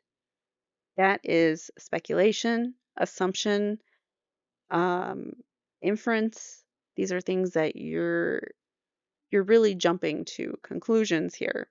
Just because he turned his phone off, or he might not have even turned it off. It might have been a cell tower connection issue. Wherever he was, he might not have had cell. So just because his phone might have been off or not connected to a tower does not make him guilty of a crime. But that's exactly what police, law enforcement, media all claim. The cell phone data shows that Kohberger's phone was recorded at 2:47 a.m. in an area that provides coverage southeast of Kohberger's Pullman residence the affidavit said, suggesting that he had been on the move. The phone does not begin to show up in the network until 4:48 a.m. He says he was out stargazing. I think potentially he might have been doing some illegal substances because he has a past of doing substances, so it might have been something along those lines. And he doesn't want that out yet. Maybe there's witnesses that can bring that out, on the stand, but at least at this point in time, he's not incriminating himself to anything because they would try to get him on illegal substances too. Between 4:50 and 5:26 a.m., the phone is recorded traveling south on US 95 to Genesee, Idaho, then traveling west onto Washington toward Uniontown, and then ultimately back to Pullman. At 5:30 a.m., the phone is recorded in an area consistent with Kohberger's residence. Okay, so he's now back home at 5:30, I guess. In the weeks and months before the unalivings, cell tower data recorded that Kohberger made at least a dozen trips near the King Road residence since his cell phone account was opened in June, according to court records, and that is not true. It's just not, I mean, where's the evidence for that? We haven't seen it. Examples of this type of prejudicial coverage. I don't know. All right, so all of the trips were late in the evening or early morning except for one, the affidavit said. According to the probable cause affidavit, local police used surveillance footage of the Elantra and cell phone data to track his alleged movements before and after the 13th of November. Details tracking of Kohberger's cell phone and extensive security video of a car investigators believe it's his. So they have a lot of tracking of this, but is it his? Is it even his car? At first, they thought it was an Elantra between 2011 and 2013. His is the 2015. So that's a big oopsie on their investigation if that's the case. And they're supposed to have these elaborate car expert people who are supposed to figure out the make and model of a car when looking at it. Or is it one of the law enforcement experts that took a class and now he's a car identifying expert? I just can't. I can't. Karen Reed case has totally traumatized me. I can't get over it. All right, so the data did allegedly show him taking a route to and from Moscow, consistent with the white Elantra police saw on the footage.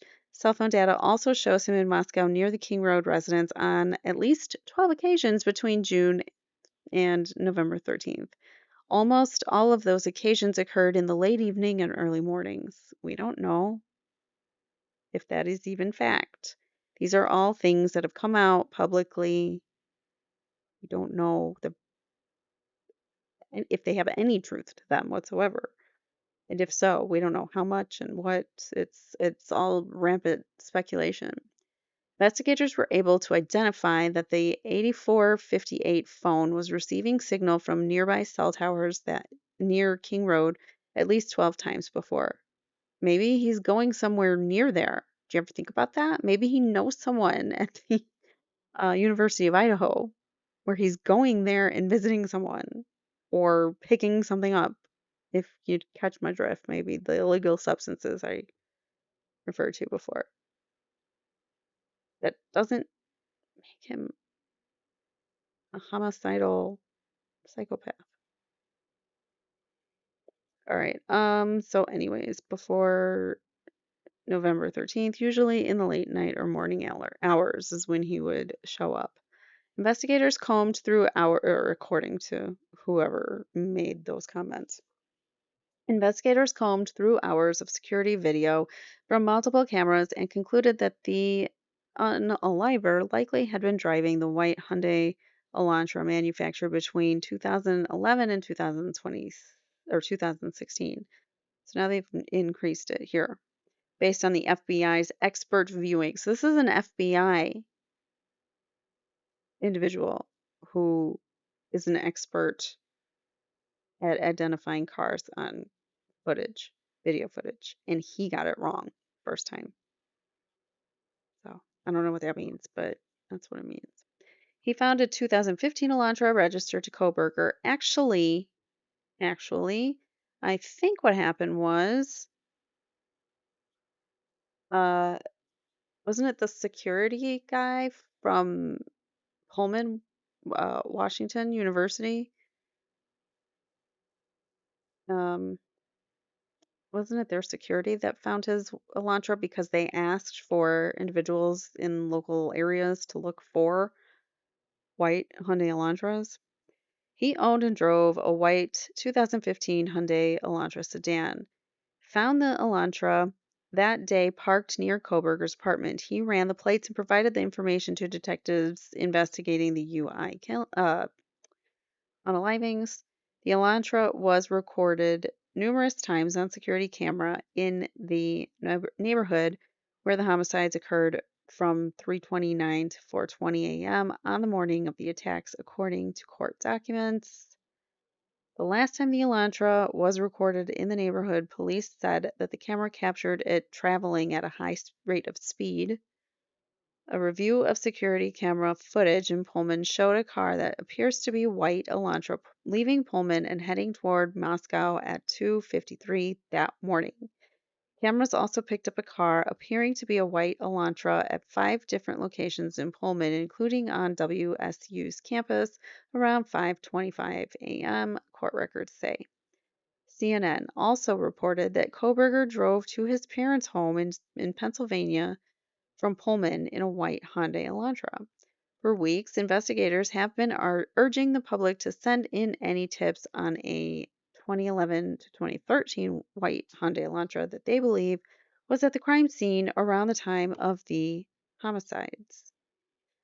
A vehicle later identified as a white Hyundai Elantra was seen driving by the apartment more than 3 times. I never heard that one, but okay. I also heard that he went back there the morning of the homicides and went back to like look. I don't know. I don't think that's true though. Investigators were given access to video footage from WSU that shows a white vehicle leaving for Moscow and later returning a couple hours later. How do you know it was leaving for Moscow? You don't know where he went. You just saw him leave in a direction towards Moscow. You don't know. So ridiculous. All right. The probable cause affidavit is so problematic in and of itself. And then you just look at the way that things are worded and it's just so bizarre. All right. So on November 25th, WSU police officer Daniel Tiango found a white Elantra at the university that was registered to Kohberger. Later the same day, the vehicle was found in an apartment that houses WSU students where Kohberger resided. The Elantra was seized when Pennsylvania State Police arrested Kohberger at his parents' home in the early morning hours of Friday. Police re- believe a Police believe such a car was at the crime scene around the time of the homicides. Investigators said a white Hyundai Elantra made between 2011 and 2016 were seen on surveillance footage before and after the homicides near where the students were taken, or where their lives were taken. Kohberger and his family were pulled over along eastbound Interstate 70 on December 15th as they road tripped more than 2,500 miles from Pullman, Washington to eastern Pennsylvania. So Kohberger and his father, they were pulled over twice. We all know that. Well, if you follow the case at all, he was pulled over twice on his way back to Pennsylvania with his dad. Driving his white Hyundai Elantra when Indiana police officers working independently made the two highway stops within 10 minutes just east of Indianapolis. I find that so suspicious that he was pulled over twice, one right after another. I think they forgot something and they needed to get him again. I don't know what, but very sus. And again, I don't believe in coincidences, so it's not a coincidence that he was pulled over twice within 10 minutes. I just don't think that makes sense. All right, so the heavily scrutinized stops of Bryan Kohberger a month after the November slayings were instead routine interstate drug illegal substance trafficking prevention operations by two different Indiana police departments. Law enforcement officials in the state told the Idaho Statesman. A leather sheath for a combat style knife was located next to Mogan's body, the affidavit read. Police found a tan leather knife sheath laying on the bed next to Mogan's right side. So it was Mogan, Madison Mogan, and not Kaylee. I couldn't remember who was laying next to the sheath. It was Madison. The sheath had K-Bar USMC and the United States Marine Corps Eagle, Globe, and Anchor insignia stamped on the outside. The DNA on the knife sheath was key evidence that led to Kohberger's arrest in December. That's all we know, but we don't know much. According to judge's orders, investigative genetic genealogy, or IgG, was used to construct a family tree of people whose DNA matched with the DNA found on the knife sheath left at the crime scene. DNA, excuse me, DNA was found on a leather knife sheath found next to Madison Mogan's body. The knife was stamped with K-Bar and the States Marine Corps insignia. The knife sheath was sent to the Idaho State Lab where an isolated male DNA sample was retrieved. Officers in Pennsylvania recovered trash from Kohberger's family's residence on December 26, through which the ISL was able to make a DNA profile. The DNA showed a 99% match, showing that the DNA from the family home was likely the father of the suspect. Idaho State Lab later found a single source of male DNA on the bottom snap of the knife sheath. So unbelievable that it would be wiped clean perfectly, except for this tiny little bit of DNA on the knife sheath snap. So weird. All right. Police believe this is Kohberger's DNA. After comparing it to DNA evidence police obtained from the trash at Kohberger's house 2 days before, local police found a knife sheath at the King Road home in Moscow where the victims were found stabbed. A single source of male DNA that police believe belongs to Kohberger was found on that sheath. Investigators found DNA that they believe belongs to the man accused of stabbing 4 University of Idaho students. DNA was found on the snap bottom of the tan leather knife sheath left on the bed where the bodies of Madison and Kaylee were found. The DNA found in the Kohberger's trash matches with more than 99% likelihood to be the father of the person whose DNA was found in the knife sheath. DNA was found on the knife sheath snap of a tan leather knife sheath left on the bed where the bodies of Mogan and Gonzalez were discovered, according to court records. Sorry, this is so confusing to read. It's like I said, it's a lot of it is repetitive or restated in different ways, but that's what legal documents are, so deal with it. Police believe the genetic material links Kohberger, a former Washington State University criminal justice student, to the homicides. How? The genetic link, based on another DNA sample obtained from his family's trash. So his DNA was nowhere on the scene. The victim's DNA was nowhere in his car, but yet we're supposed to believe that he was there with this very small little bit of touch DNA that they supposedly found, which could be somebody touched him and then somebody else touched the sheath. Who knows? We don't know at this point. The DNA was then matched to him through a cheek swab taken while he was in custody, court records say. Police used a search warrant to collect a buccal swab from Kohberger, and the DNA comparison showed a statistical match. The DNA evidence came from a K-bar knife sheath that was found on a bed next to the bodies of Mogan and Goncalves in their King Road home near the UI campus. The sheath was face down and partially under both Mogan's body and the comforter of the bed. The DNA did not match any DNA from convicted offenders, arrestees, or other crime scenes. What about the victim's DNA? Because I always wonder that if the victim's DNA got on the knife sheath and somehow, I don't know, somehow that like might skew your results in a way. I don't know. It typically involves sending the DNA sample to a genetic genealogy service like Ancestry.com or 23andMe. Police who use these services build a family tree to narrow down a potential suspect based on age, gender, opportunity, and known characteristics. This led police to recover trash from the home of Kohberger's parents and compare DNA from that with a K-bar knife sheath.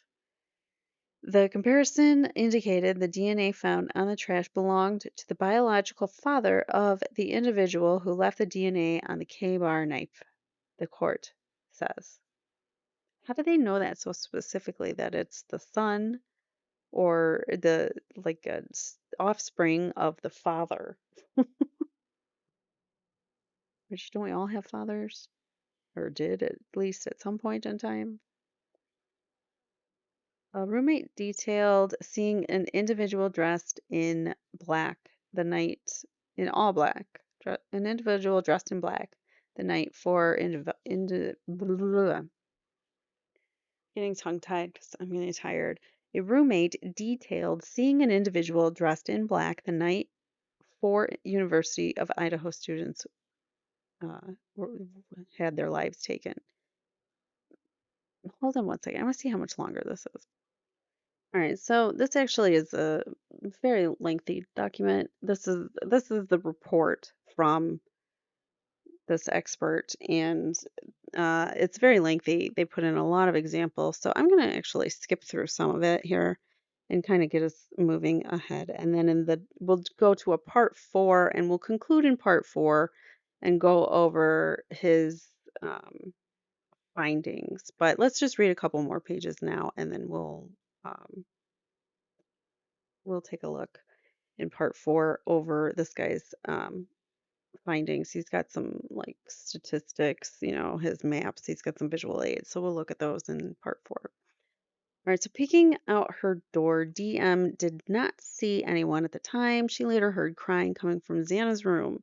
DM said they heard a male voice saying, "It's okay, I'm going to help you." DM allegedly looked out their door again, spotting an individual dressed in black. DM stated that the individual walked towards them, passing by to head towards the sliding glass door on the back of the residence. The person was described as wearing a mask that hid their mouth and nose but left their eyes visible. The individual had bushy eyebrows and appeared to be a man around the height of 5 feet 11 inches or taller, which I think Bryan Kohberger is like 5'9" or something. I'm not sure. The housemate stated that when she opened her door again, she heard crying and saw a figure clad in black clothing and a mask that covered the person's mouth and nose walking towards her. She described him as at least 5'10", not muscular but athletically built and with bushy eyebrows. The male walked past her as she stood in a frozen shock phase. The male made his way toward the sliding glass door, and the roommate locked herself in her room. She stated that she did not recognize him. The warrant detailed the seizure of 9 separate items, which included clothing belonging to Kohberger, a flashlight, 4 medical style gloves, and a cheek swab from Kohberger himself. A list of items seized during the search include 1 silver Defiant flashlight, 4 medical style gloves, a t-shirt, a Washington State University sweatshirt, a pair of size 13 Nike shoes, socks, shorts, and boxers. Police also took a DNA swab from his cheek. The evidence includes one nitrile type uh, black glove, multiple hair strands, including one possibly from an animal, receipts from Walmart and Marshall's, a dust container from a vacuum, a computer tower, a dark red spot, two cuttings from an unencased pillow showing a reddish brown stain, and two mattress covers with multiple stains. Seized, seized from Kohberger's car were 63 separate items. Items include a knife, an unknown type, a pocket knife, a 40 Glock, and three empty magazines and several articles of black clothing, including a black mask. Many people have black masks. I'm just gonna say, doesn't necessarily mean it's the one that they even noticed that he was wearing that night. That he the perpetrator, not he Bryan Kohberger. I mean he the perpetrator versus Bryan. All right, so among the items, I just want to make you guys clear. I'm not saying Bryan is guilty or innocent. I'm not saying either one.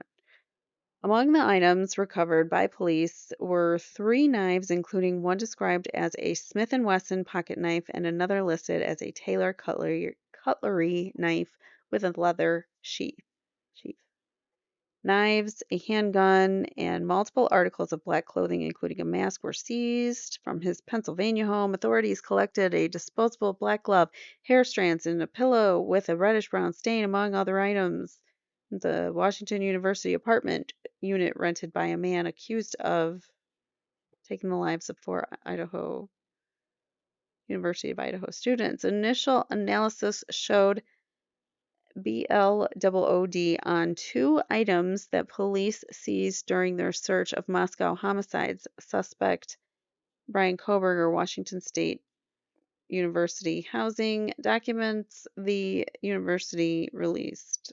Um, so the university released documents on Thursday.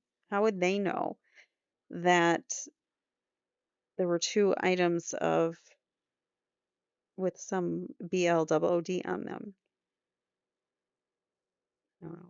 All right, so testing of 50 items found in Kohberger's student apartment in Pullman came back with at least traces of blood or brown or reddish stained bedding, which I don't even think this is true. I don't recall ever hearing or seeing this. But I also stopped listening to the media and I just started listening to YouTube creators who did more deep dives on this stuff. So I don't know. At some point, I just couldn't take all the media anymore. A mattress cover and an encased pillow were also positive for BLOOD. That doesn't mean it was Bryan's either. Could have been the victims. Um, or on his mattress if they're covering saying that they're taking his mattress, it could be his BLOOD. The coverage also focused on Bryan Kohberger's alibi, which was called into question in the coverage. On August 4th, 2023, so a year ago, it was reported that Kohberger claimed to be on a late drive around the time of the homicides. According to the publicity, he had a, quote, habit of going on drives alone, but had not yet developed any evidence to support his alibi. The media often drew on comments in the prosecution's filings attacking the alibi, which was described as vague and lacking supporting evidence. But think about it. Like at any given time of any given day, do you have a perfect alibi? No. An alibi is your alibi, whether people believe it or not. Your alibi is what you were doing at that time, your true alibi. So if he was out driving, how am I supposed to get more specific than that? Criticism was left uncontested until April 17th. Examples of this type of reporting include Kohberger was not yet provided an alibi. Kohberger's attorney claimed the suspect was out driving the morning of the homicides. As of now, Kohberger's only alibi is that he was driving alone. Kohberger's Kohberger often took nighttime drives to hiking destinations around the Palouse, I don't know. Taylor claims Taylor, his attorney claims Kohberger was driving throughout the area south of Pullman and west of Moscow. The man accused of taking the lives of four University of Idaho students last fall said that he was out driving alone the night of the attacks. Mr. Kohberger has long had the habit of going out for drives alone. Often he would go for drives at night. He did so late on November 12th and into November 13th. Kohberger is not claiming to be at any specific location at any exact time. The defense wrote there's not a specific witness to say precisely where he was at each moment that night. Perhaps there will be some witnesses throughout the night. Maybe he was texting certain people and saying, I'm over here or whatever. I don't know. Bryan Kohberger, or maybe he stopped in like a gas station and got something to snack on. I don't know. Bryan Kohberger admits that he went on a late drive alone around the time of the November 13th quadruple homicide in Moscow, but he anticipates witnesses will corroborate he was not at the King Road crime scene that night. Taylor confirmed that Kohberger was out driving late November 12th into the 13th, and the four University of Idaho students were their lives were taken during the early morning hours. Taylor wrote that Kohberger has long had the habit of going for drives alone. Mr. Kohberger is not claiming to be at a specific location at a specific time. At this time, there is not a specific witness to say precisely where Kohberger was. Kohberger was an avid hiker and runner that would often go on drives during the nighttime. Kohberger's alibi is that he was driving around. You get the picture. Taylor claimed that cell phone data showed Kohberger was driving. Defense plans to offer testimony from Cy Ray, an expert who can explain how Kohberger's mobile device shows that his vehicle did not travel to Moscow, which we listened to that hearing. And yeah, this uh, digital forensics expert, Cy Ray, has stated as such that Kohberger was not in the area just because his phone wasn't attached to a tower. And because of the tower and cell coverage that they have, it could bounce off easily from Pullman to Moscow if he's in like a bordering area. Um, Kohberger did not travel east on the Moscow Pullman Highway. Data from Kohberger's phone includes photographs taken of himself in a countryside late at night and in the early morning hours. We don't know if that's true. Like all of this is again speculation and rumor. Prosecutor in the Bryan Kohberger case, the man accused of taking the lives of the University of Idaho students in November, said that his alibi of being around 30 miles from the crime scene at the time of the homicide is too vague. How is it too vague? I was nowhere near the crime scene. I was 30 miles away. How's that vague? According to court documents, the prosecutor stated that Kohberger's alibi lacked specificity in terms of describing a place or places. Well, he was driving, so he can't be specific. Prosecution said that except for the reference to Wawawe Park, this alibi does not add any new information to the original alibi notice. The prosecution also referenced the use of Kohberger's cell phone information does not rise to the level of an alibi at the time of the homicides because his cell phone stopped reporting to the cell network before the homicides and continued not reporting until after the homicides. So obviously, he's guilty. Prosecution is requesting the court to deny all further opportunities to add to any purported claim of alibi and preclude testimony by anyone other than the defendant. The prosecutor in the Bryan Kohberger case says that the homicide suspect's alibi is not specific enough to serve as a proper alibi defense. Latah County Prosecutor Bill Thompson argued in a motion filed Friday that Idaho Code requires an alibi defense to state a specific place or places at which the defendant claims to have been. Thompson said that this new alibi defense adds little to what the prosecution already knows. The defendant is offering nothing new. So all of this is prejudicial. I'm going to get through to the next one. All right, we're at 2 hours here. I underestimated how long this was. So I'm gonna probably stop here and we'll start right here and then at the next one and go into more of his findings. I'm gonna skip through some of this commentary, and for part four, we'll make part four hopefully the final part. And even though we do have a little ways to go, but I do want to get you guys through the majority of his analysis, his statistics, and his graphs and pie charts and things that he's got for you guys. So I want to get to that in part four.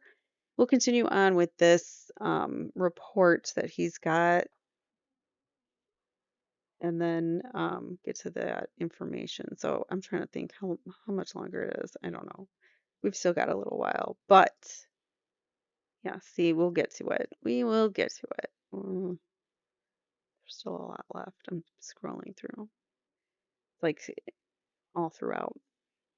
But I'll pick out the pieces, just like the big important parts that I want you guys to look at when we get to part four. So we don't go through this entire 319-page document. It's going to take us ages. But let me know in the comments below what you guys think. Do you think that we will get a change of venue? Do you think that this is enough evidence to support changing a venue? I think, based on this guy's recommendations, that yeah, I mean, Ada County, it would make so much more sense to go to Ada County than to have it in Latah, just based on the fact that there's a much wider group of people that maybe they've heard of it, but they're not as prejudiced by what they've heard so far because they're a little bit more removed from it. So that's my thoughts. I hope it gets granted. I know Judge is not for the idea, I don't think, because he doesn't want to leave his county because you're not on your home turf. You have to go to the other county usually, or you have jurors bust into your place. It doesn't matter either way. But um, it's just interesting that all this is in here because I really I like seeing all the media attention and things that people have said about these cases because when you lay it all out like one after another, it really shows how biased the media is. So I'm kind of glad that they did that. So I'm glad you guys got to go through that with me. So, anyways, those are my final thoughts. Thank you guys so much for watching. Take care. Have a great one. See you later. Bye now.